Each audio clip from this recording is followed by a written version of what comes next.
So this is a group from Colorado. There are 27 veterans, 27 guardians. This is an all-female flight, which for us is really exciting. We don't get many all-female flights. And it also is carrying one World War II veteran. And when we started out with On Flight many years ago, the planes were completely comprised of World War II veterans. And now, you know, those numbers are very small and dwindling. So we're really excited when we get a World War II veteran as well.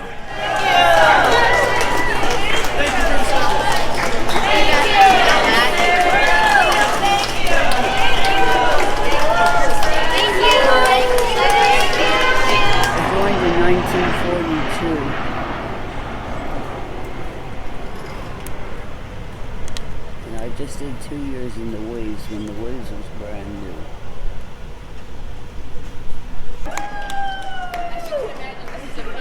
Yes! No, we're gonna thank you, ladies! You're our heroes! Woohoo! Girl power! We're not shy. We're a happy group. How is your flight? Great. We're also the Society of Air Force Nurses. Right. In Colorado Springs. In Colorado Springs. She and I were married at the same chapel. Right. I'm a Phoenix, Oregon. And her last name is Chapel. Yeah, that's true. What is it like to be on an all-woman flight? Awesome. Wonderful. Oh, it's so wonderful to tell these men that we know what we're doing. Yes, But the energy and the emotions and the camaraderie is wonderful. It's true. and our biographies are amazing. I just wish that the public would see. And she's so humble. Have fun, ladies. Have fun.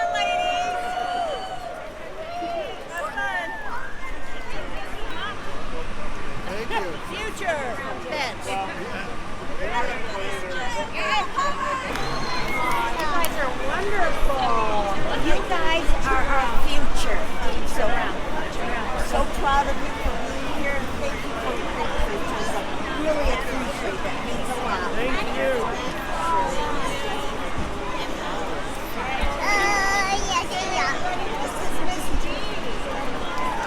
How did the greeting feel? It was awesome. It makes you so proud. Thank you so much. Appreciate it. Oh, it was great. I never expected it. I really didn't. So it just brought tears to your eyes. It's an experience I've never had before. I mean, people just look after you, take care of you, appreciate you. I love it. Yeah.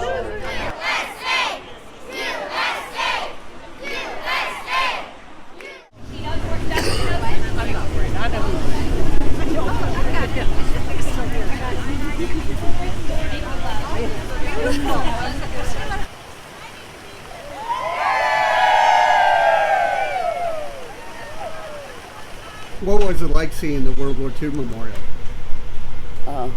Very interesting. I'm sorry that I never saw that before. But how is it being here today? Wonderful. Yes, wonderful. Great weather. Great people. This is great. It's wonderful. It's a wonderful time. Yeah. How did the welcome yesterday feel for us? That was amazing. I've never seen anything like this. Exactly. And I was in Vietnam for a year as a flight nurse, going around picking up the wounded. And I had stations all over the United States and in Germany, in Turkey. So I've had a wonderful experience. How is it on this trip, bonding with your fellow veterans? Oh, that's always good to get together with fellow veterans. We always have a great time. And we always reminisce, and we always know somebody else that they knew, and you make new friends that way too. Thank you very much. Thank you guys for what you do, and thank you guys. I mean that. I try to say that to every group.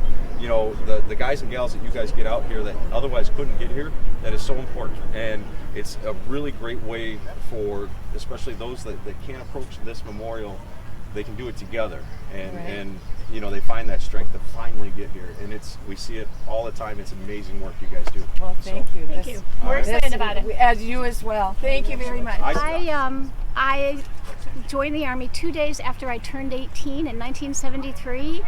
I have a passion for languages, and I discovered when I was 16 that the Army would teach me how to speak Russian.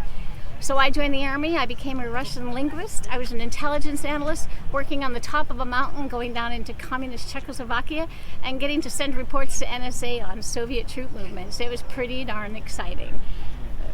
Well, how is it being a part of this trip?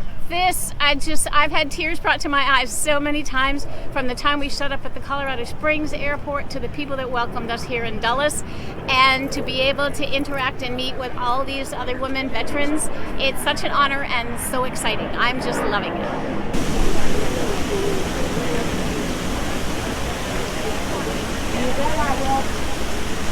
I was in Vietnam, in Saigon in 1968 to 1969 at the 21st Casualty Staging Unit, processing casualties in and out in 24 hours.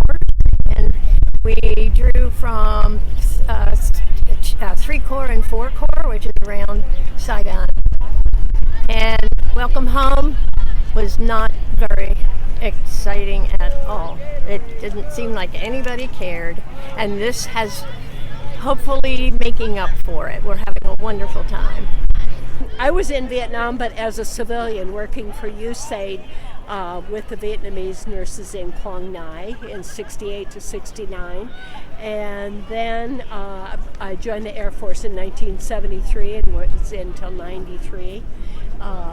Seeing these memorials. I haven't seen the Korean one before. I lived in Washington, D.C., or actually in Bethesda. I worked at NIH for before I joined the Air Force also. So it's been... I didn't say Air Force. Okay, yeah, we're all... Yeah, we're all Air Force. No, She's Army. Sorry. We want her to be Air Force, but that's okay. She's hanging around. Well, the hat helps. So. The hat helps. And we're all nurse practitioners. Yeah, that's right. We're all nurse We are practitioners. all trained by our services to be nurse practitioners. Primary care, Pediatrics. Yep. Could I ask you about your experience? Oh, yes. I came into the Army during the Vietnam era, and they declared the peace before I graduated from my university program. So I was in the Army then for 3 years, and I said, you know, I really like this life. I'm going to stay a while longer. So I stayed active duty 10 years, to include a stint in Berlin for 4 years before the wall came down. Oh, wow. Lots of experience. So I've had some experience with that. It was interesting. It was the only time I ever had a machine gun with live ammo trained on me. Thank you for your service. Thank you, sir. Thank you. Good to see you. I'm glad you're here. Thank you very much. Well, I went to the Air Force Academy, the 4th class that had women in it. Graduated, and because I was a computer science major, I went into the computer career field and spent 16 of my 20 years primarily working on space programs. I'm Lois Short. I was a tech sergeant in the United States Air Force.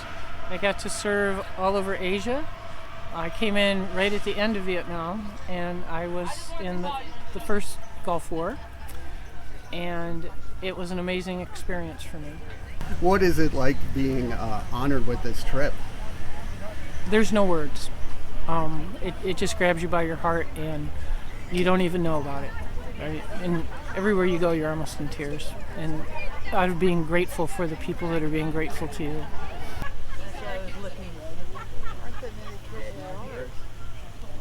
Did he pass away? Well, I was a late bloomer. I joined the Air Force when I was 30.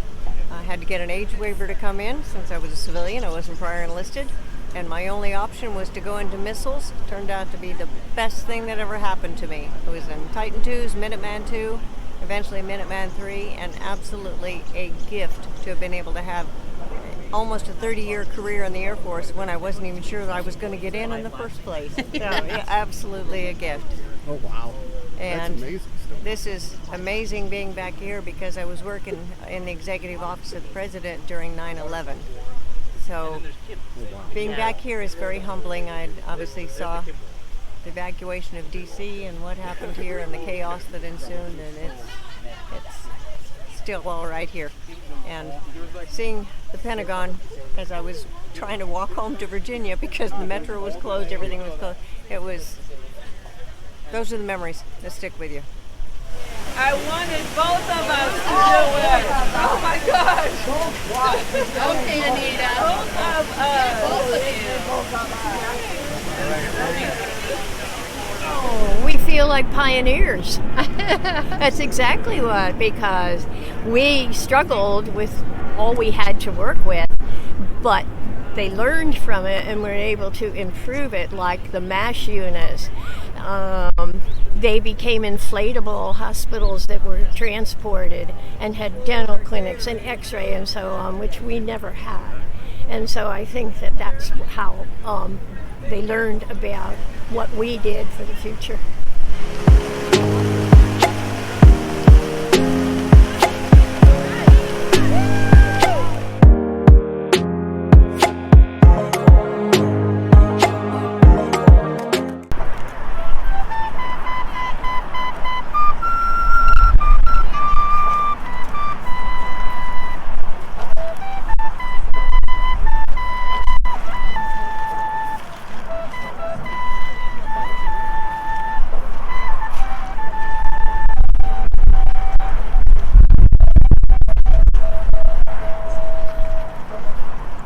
It's a really cool thing to be a part of these, getting to give back to the veterans that defended our freedom, defended everyone around us. It's just an honor, especially for Puerto Ricans for their first time ever coming to the United States as being honored, because most of them last time they came here got spit on or things thrown at them or absolutely just disgraced on their uniform that I now get to wear. So giving back to them for everything they did, it just means the world to me.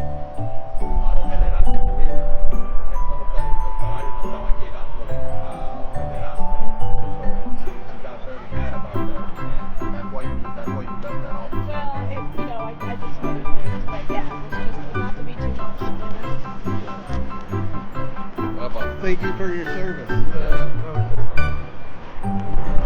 They're getting the book out the smile.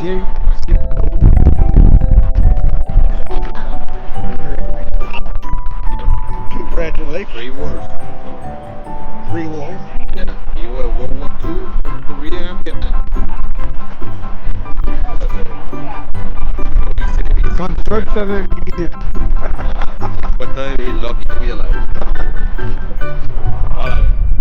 It's a random trip, but for the people that have never been here in DC or here on Pentagon, maybe Arlington, historic places like that, you have one opportunity in your life to enjoy these places, and we have the great opportunity to have it right now. We really enjoy all the time we're going to spend here to visit these places that are historic, and we learn through the experience of visiting, you know. For every September 11th, I sit down and I thank the Lord for me still being here. My family does the same. So, in addition to being on that bed, and sponsoring this whole work coming up here, I'm also a veteran, as I said, for 30 years. And I was in the Gulf War, I was in Iraq for freedom, served in Korea, and I happened to be outside the building that day, but stationed in that area. So every year I think that I probably should have been killed that day. I'm very fortunate. Well, I was in Korea in 1951 with the General Council, and I worked in there for 14 months in favor of the democracy of the United States and Puerto Rico and country. And I suffered a lot, but at least I'm living to enjoy. Yeah, I have one day. One day you'll get back Yeah. here. Yes. Yeah, And here you are. Good. Beautiful. Good. You got beautiful weather. Everybody. Everything is beautiful. Food is good. Everybody is good. Humility, pressure. I embrace you. Yes. Yeah. Everybody. Mothers, from fathers, younger, boy, everybody. In April. Oh yes, when you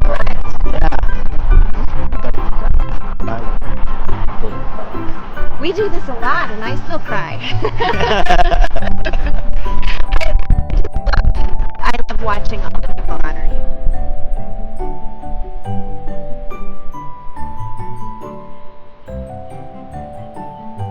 It's quite the honor, like to actually get to see the monuments and the things that represent them with the people that actually live them themselves, and that they can tell the story. It's great. It's a really cool honor. Haven't been in this area in a long time, so it was a nice recollection of what I've seen before, plus whatever's been added new. So I'm very grateful and very happy to be here.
Peggy Lynn Kelly.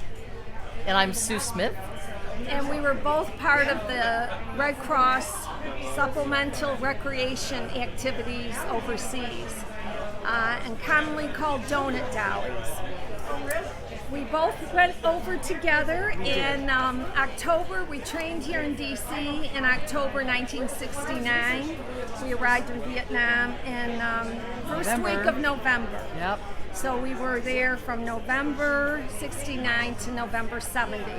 We were never together. I was at a place called Tuiwa Air Force Base, then Cu Chi with 25th Division, 2nd Field Force near Long Bend, and temporary duty to Cam Ranh Bay.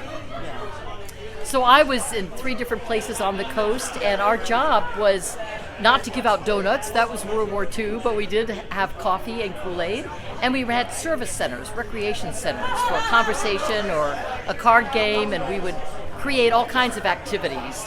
In Da Nang, we did an activity for the children of the orphanage nearby, and the guys really liked to relate to them. And then we would go out to forward units and create programs that would be entertaining for about an hour so that the guys would know that the people at home loved them. A lot of them were like based on TV quiz games, but we do like sports, music, and two of us together would get on a chopper, maybe 6:30 in the morning, go out to one fire base, visit the artillery unit there, then we'd go over to see the infantry, then the chopper would come, and then we'd go to another fire base and present the same program. We were all college graduates. It was a one-year program. Yeah, we loved it. We were so glad to be able to serve our brothers. And it feels like it was yesterday. It does. Instead of 54 years ago. Yeah, but who's counting? 54, that's 50, true. 54, yeah, 54 years ago. Well, when you have an experience that's so intense, I think of it as like 3 years experience in one. I mean, it sears itself into your consciousness. And I think because the Vietnam War was controversial, and we were there to support our brothers and in the services, it was, and things happened, but during that year there was no time to process anything. So I know for me when I came home, it took me a few years before I kind of came up for air. but I wouldn't trade that year for anything. No. Yeah. It was a master's, a PhD, and everything all rolled into one. Humanity, yeah. I think this welcome home 50 years later is really an important kind of claiming of the fact that we really did serve, and even though it was unpopular, we were there because we loved our country and we were siblings to each other, and I think that's really important. But as one guy said who came into our booth today, people who haven't experienced it can't understand, and there's something about being together with the guys and the gals who were there that allows a part of our insides to relax and indeed to come home. So it's good to be here. Yeah, with each other, 54 years, you have this bond. How is it to have this something in common? It's wonderful. And we do a Zoom every month. And some of the women on Zoom we never met, but you are so connected with them because there was such a very limited number of people who experienced that. Yeah. We're also part of a larger organization called American Red Cross Overseas Association, so that the women and men who served in First World War, in the Korean War, Second World War, I think we don't have too many World War II people left, but we all have that in common. I mean, when you serve overseas, you represent your nation, I don't know, we are very different from each other politically. We're all over the map, but boy, we're loyal and patriotic and are so grateful for the honor of serving. So back then, how did it feel that you gave these soldiers just an hour to calm down or whatever? Well, you'd introduce yourself, you'd say your name, and I'd say I'm Peggy, I'm from New York. And all the guys from New York would say, New York! So the girls were from all over the country, and they never, they were more our brothers than any other people alive. And a lot of them were very shy to even come up and talk to us. And one time was the funniest time. I was back at Long Bin, and I was walking to the office. I had a hat on, and I had rollers underneath.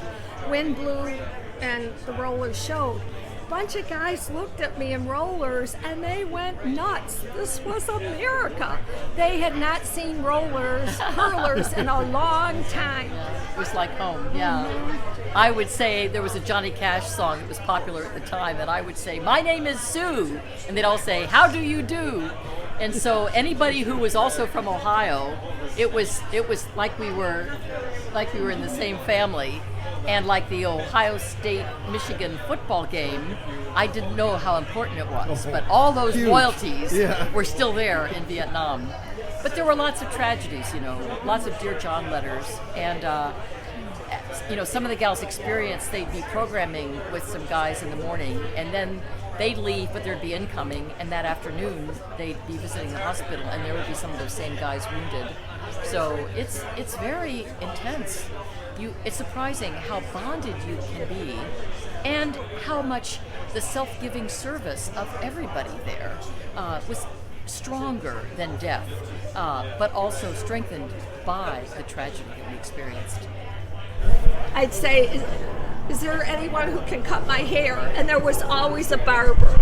So, and you can see the guys were just hypnotized by that. And then there was a lot of mud. But that was every day. With the rain, was it just rainy season? Up to your knees sometimes. Yeah, here's Peggy. There she is. Joyce is here today. And these were some Montagnard children, the guys that were stationed up at Quang Tri. They had a photo lab, and one of the guys took photos.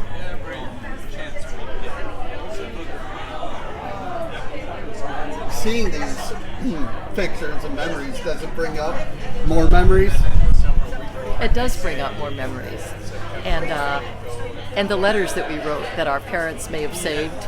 I was reading letters that Peggy wrote when we were in Hong Kong together, and it's life-changing.